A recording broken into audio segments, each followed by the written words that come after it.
So the next speaker is Professor John Turnidge, who's a Chief Investigator on CRE Reduce. He's a consultant physician in infectious diseases and microbiology, who currently serves as the Senior Medical Advisor to the Australian Commission on Safety and Quality in Healthcare, where his remit is to lead work on National Surveillance Program for Antimicrobial Resistance and Antibiotic Usage. This work has led to the AURA report, which was published in June of 2016, which is the first Australian report on antimicrobial use and resistance in human health. Professor Turnidge is also an internationally leading researcher who's actually inspired a lot of my career personally, but his work in particularly antimicrobial resistance and its control, particularly in the area of ensuring better dosing. He's been president of the Western Pacific Society of Chemotherapy and was co-founder and first president of the Australian Society for Antimicrobials. He has chaired the Australian Joint Expert Technical Advisory Committee on Antibiotic Resistance and the Expert Advisory Group on Antimicrobial Resistance as well. So it's a great pleasure that Professor Turnidge can give the keynote speech here today, and I welcome him to the stage. Thanks very much, Jason, and it is a real pleasure to be here. The exciting things are happening in Queensland, and I'll prove it to you in a minute. I had the privilege 2.5 years ago to be offered a job working at the Safety and Quality Commission to develop national surveillance for antimicrobial use and resistance. Been waiting 20 years for that. It took 20 years to find the money. Somebody turned over a stone and the federal government found some money and offered the job to the Commission, who might, you think, be the immediate place to go, but the reason that the Commission got the job was simply that they were already in the area of healthcare-associated infections and had really started the ball rolling nationally on antimicrobial stewardship. So in a sense, they'd already got an established reputation in that area. And from my point of view, it was one of the few healthcare organisations in this country that's actually made a difference in my day-to-day work. So it was a pleasure to be offered a job to provide advice to the development of the surveillance program. But it didn't happen in vacuo. The reason that this came about, in fact, that at the time the national strategy was being developed. It was released in May or June last year and is about to have the implementation plan published. You'll get to see what are the priorities for introducing these things over the next few years. The implementation plan is meant to run through the life of this strategy, which is 2019, but of course it should be infinite. It will never be an issue that we won't need to manage antimicrobial resistance. You can see 7 objectives here, and the third one is surveillance. But very importantly, we're able to stitch in the idea of antimicrobial stewardship. And the other really important thing about this strategy was that it's One Health, which is the new buzzword for the antimicrobial use in all settings, and is actually a joint initiative of 2 departments, Department of Health and the Department of Agriculture, now called Agriculture and Water Resources. So being backed by 2 departments in Canberra gives hope that it can continue, because in my career we've had a few false starts in terms of trying to get this issue on the national agenda. And we hope that it's permanently glued in there now, and of course it's really a national responsibility, which means it's a responsibility for not just one government, but for 9 governments.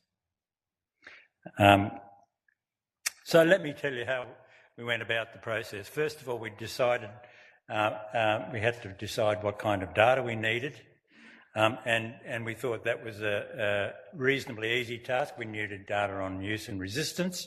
We needed data from hospitals in the community, and we need to use 2 different techniques, one called passive surveillance, which is getting data that's already exists and used for another purpose. And we needed targeted surveillance, where you need to spend extra money to find out extra information. And as it turned out, we were able to partner with a number of existing organisations to create many of these processes.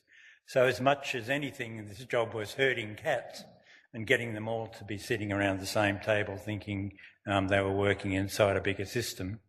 Of course, it was not that simple. We've had to spend extra money to make some of these happen, to expand programs where we thought they were inadequate, or to expand the range of things that they were actually doing. But you may or may not know, we've got a tremendous data set called the Pharmaceutical Benefit Scheme, which captures somewhere between 90 and 95% of all the scripts that are dispensed in the community. We already had National Antimicrobial Utilisation Surveillance Program based at the SA Health and been going since 2004, getting data on use in hospitals.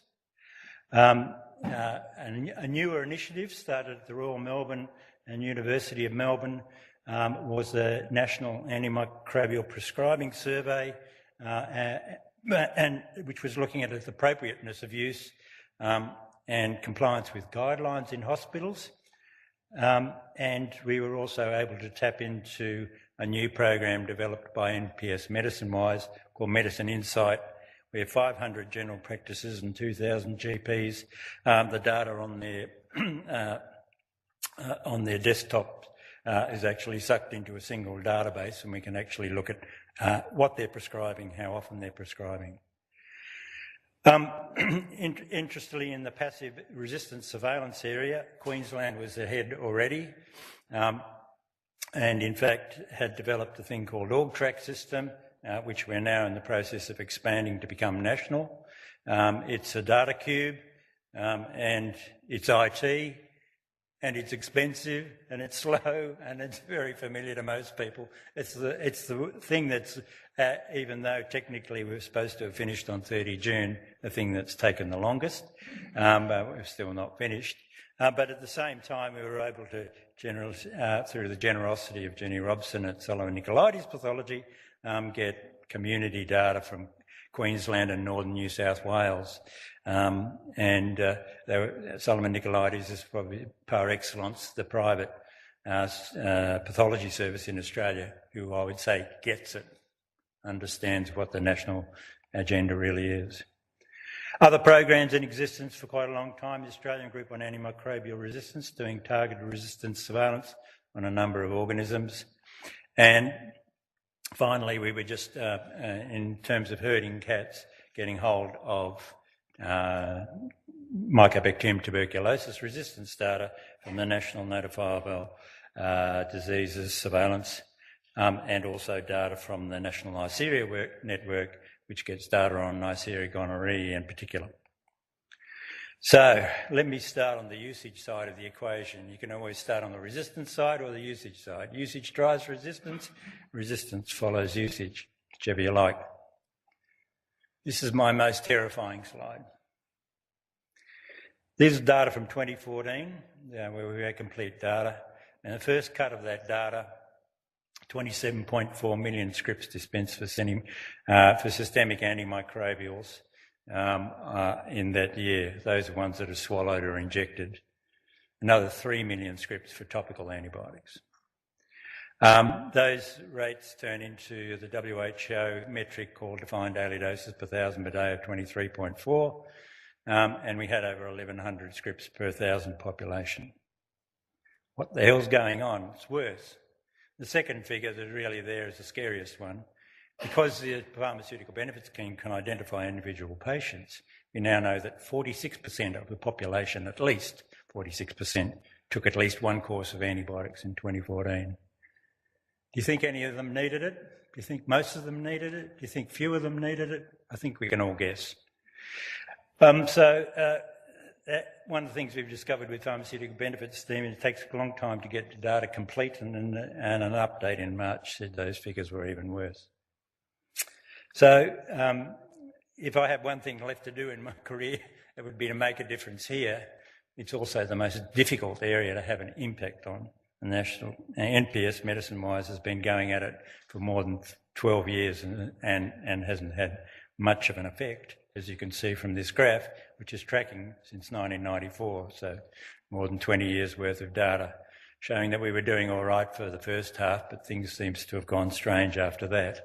This may be a data capture problem, it's not particularly clear, but we know it won't be from April 2012, where all antimicrobial scripts are now registered at your local pharmacy when you fill out a script. This is another simple graph that you can do out of pharmaceutical benefit scheme, and you can look at the various drugs and look at their seasonality, and you can see all of this amoxicillin, amoxicillin clavulanate, and roxithromycin prescribed for respiratory tract infections, 97% of which are viral. So it's pretty easy to guess where it's all going. It's going to places that it's not needed. And one of the problems we have, particularly in Australia, when we compare ourselves with our benchmark Scandinavian colleagues in particular, is that strong dependency on moderate and broad spectrum antibiotics as opposed to narrow spectrum. How do we do compared to many other countries? Not very particularly well. There are worse countries. Greece is the top of this list. If you read OECD figures, it's outdone by Turkey. Not exactly the countries we'd like to compare ourselves with, and the benchmark is down the bottom here. It's the Netherlands, and it's less than half the amount of antibiotic use. The Dutch are dying of infectious diseases and all going deaf because their otitis media isn't treated. Is their healthcare system cheap and nasty? None of the above. Clearly, there's a lot of lessons to be learned about doing it right. Why did Netherlands so low? Because they trained their doctors right at the beginning of the antibiotic era to do it right. We can look at some other kinds of data here we can get some data from other countries. We can split England and Scotland in some of these data sets that are available online, and the United States, we outdo all of those countries we'd otherwise like to compare ourselves with. What's gone wrong in Australia? Why did it happen this way? Who knows? Nobody's got a real answer. The other thing is the NPS Medicine Insight Program data was able to look at prescriptions for a number of indications, and all of those with red boxes show very high usage rates compared to the acceptable range. Again, respiratory tract infections, undifferentiated, acute bronchitis in otherwise well people, acute tonsillitis, which the antibiotic guidelines tells you doesn't need treatment, even if it is streptococcal. Yes, and doesn't need antibiotics. I'd refer you to that, unless you happen to be an Indigenous or a number of other conditions. And most otitis media doesn't need treatment initially in children older than 2 years, and yet we have greater than 90% prescribing. We have data from aged care NAPS. NAPS is expanding into a number of areas. They first gone into a pilot in aged care and found out what we thought we'd already knew, is that antibiotic prescribing is way over the top in aged care. And they're about to tackle, in the process of tackling, getting data on surgical antimicrobial prophylaxis, which is also from evidence of the NAPS surveys quite over the top in many places. What's happening in hospitals? Here we're using defined daily doses per 1,000 occupied bed days, an international metric, but probably a little bit dodgy in terms of making comparisons. We can just show you the raw data to show that there are differences between states, how real and important this should be. Tasmania should have relatively low usage in hospitals, but it's a small data set, so shouldn't overinterpret this data. But Queensland does quite well in that regard, and has relatively low rates of usage. Doesn't matter that that's the best that can be done. Stewardship would suggest we could always do better. And one of the really interesting things when you get these kind of data is a huge variation across hospitals, much more than you could ever account for by case mix.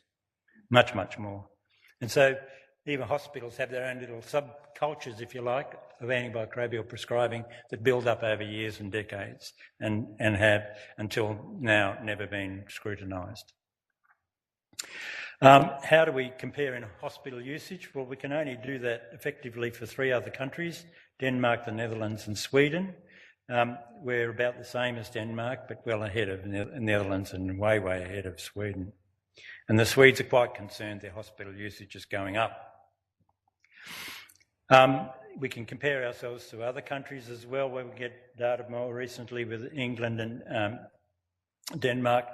So I think our summary is that antimicrobial use in Australian hospitals is in middle ground. We know it's not perfect, and we have some data from NAPS to suggest that it's not perfect, but it's not as horrible as what's going on in the community. We have 70%, only 70% documentation in the notes. Well, that's no surprise to anybody working in hospitals for the last 40 years. We have this high figure of surgical prophylaxis given for greater than 24 hours, and that's not required for almost all surgical prophylaxis. Compliance with guidelines and appropriateness of use only at 70%, so there's clearly room for improvement. And the advantage of NAPS is it's done by individual participants. They get to benchmark themselves against other hospitals in similar peer groups, and they will identify local issues where they can take action as a stewardship team. And that's really how it was built and designed. So what about resistance? The way we chose to collate the data was to merge antimicrobial resistance in the hospital and the community, because to many people's surprise, it's not different anymore. Resistance is just as much a problem in the community as in hospitals. Somehow we gave this message when we started talking about MRSA, that resistance was always a hospital problem. Sure, it has the opportunity to get worse suddenly, but it's now a problem everywhere. So let's look at the important organisms. Here's E. coli. We've been running at 50% resistance to ampicillin in Australia for at least 30 years. I don't know why it's not 100%, given the amount of amoxicillin used both in hospitals and in the community.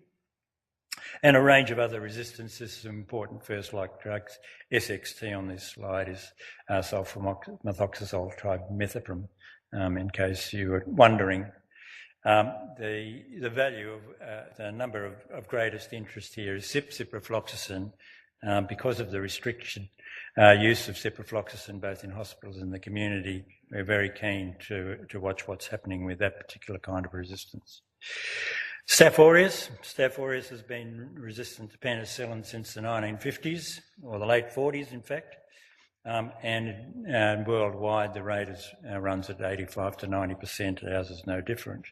Oxacillin is the laboratory reagent to test for methicillin-resistant staph, so you can see the rates are around 15 to 18%. Not quite nationally, because of the data we had at the time of collation of the report wouldn't have been completely national.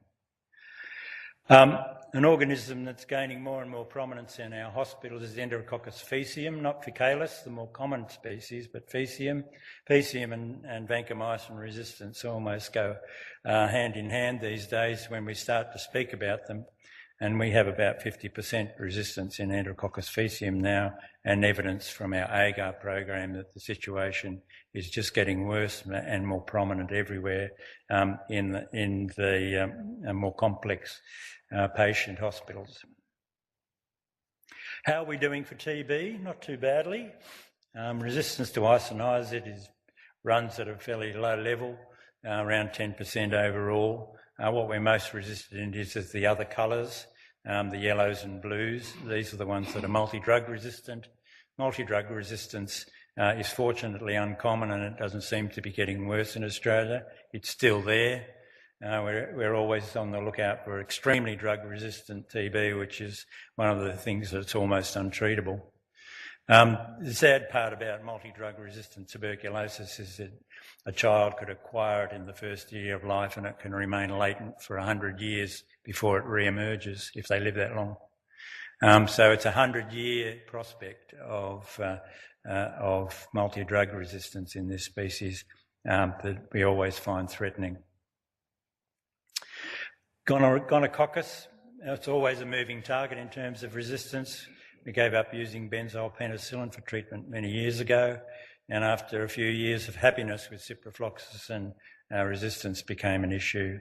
Now we depend very much on ceftriaxone and more recently azithromycin for treatment, and we can see small amounts of resistance emerging fortunately with a near 100% capture of cultures in the national program, we can keep a really good eye on what's happening in that space. People forget about Salmonella, but it's still with us. Fortunately, its resistance is a lot less than it is in E. coli. Most Salmonella is coming from food-producing animals, indirectly or directly. So it's of considerable interest as an indirect measure of what's going on in our food animal industries. And Shigella, very few data points that we had for our first report. Well, they'll obviously improve as our programs expand, but some notable differences in resistance between the two species. And we're quite concerned about multi-drug-resistant strains getting established. Been a significant outbreak in northeastern United States and the New York area in particular. Strep pneumoniae, the resistance to penicillin has to be read in two different ways. This is when you're treating it in the respiratory tract, very low rates of resistance, but when you're treating meningitis, it's about 25% resistance. But significant amounts of resistance to all the other routine classes of drugs. And we think we are going to spend some more money trying to find out more information about this organism, which has been rather sort of neglected once the conjugate vaccine came out. So let's see in terms of resistance, how are we doing compared to other countries? Near world record low levels of resistance to fluoroquinolones. Fluoroquinolones were restricted on the pharmaceutical benefit scheme in the mid-90s, and it's done us proud. We never really needed them in the community. Every other country in the world thought that they needed to give them to the community. We've coped quite happily without them in the community. They're there for those who really need it. It just requires that phone call for an authority. And the attitude in most hospitals is to have restricted their use over many years, which has done us well. Because there's a strong association with third-generation cephalosporin resistance and quinolone resistance, we have relatively low levels of resistance to third-generation cephalosporins. But when it comes to the gram-positives, we're not doing so well. We used to think we were leading the way in being right up the top of the graph with Australia, but many other countries, you can see all of these European except United States are quite high, so about the middle of the pack. But we hold near world record levels of resistance, vancomycin-resistant ephysium. And nobody has good explanation for that, other than this is an extremely difficult resistance to manage at the hospital level, and it defies routine standard infection control procedures and requires extra effort to get it under control, as a number of hospitals like the Royal Perth or the Austin in Melbourne have discovered over some years. So, Aura, it's been a wonderful journey just getting to stage one, I would say, of having this data. Obviously, it's ongoing, it'll be indefinite. The program will cost, it'll be a seven-figure cost to run the program, but that's comparable with other countries. We will now set the baseline so that we can watch for the trends. But we do already know that we've got very high antimicrobial use in the Australian community and very high rates of prescribing for conditions where antimicrobials are seldom indicated. We've got moderate use in Australian hospitals, and there's clearly room for improvement. And low rates of resistance in key gram-negative organisms, but high rates of resistance in key gram-positive organisms. And the problem now with MRSA is we're seeing a flip. The hospital MRSAs are going away. The community MRSAs are taking over. And inside that community is another clone called EMRSA 15, which is taking over our nursing homes. So the job of controlling MRSA and the old hospital strains has been successful, maybe contributed by a hand hygiene program nationally, but we've still got a significant job of work in controlling that in the community. And we're in the fortunate position of having fewer resistance problems in other organisms, and we've got to work very hard to keep it that way. You're all welcome to read the reports. Are available online, or if anybody's keen, they can have a data stick. I will grab it out of my bag and put it on the coffee table, and you can have all of these 3 reports. Save you the time of going onto the website and downloading it. This really sets the scene for CRE reduce. It's fantastic that it got up. Jason might remember my somewhat pessimistic view when the proposal was being drawn up, but the fantastic research that he and the groups internationally, and Jeff in particular, have been doing have borne fruit, and we really will get into this really important space of making pharmacodynamics work at the bedside. And that's what one of my other fondest hopes is actually going to come true. So thank you very much, and enjoy your coffee.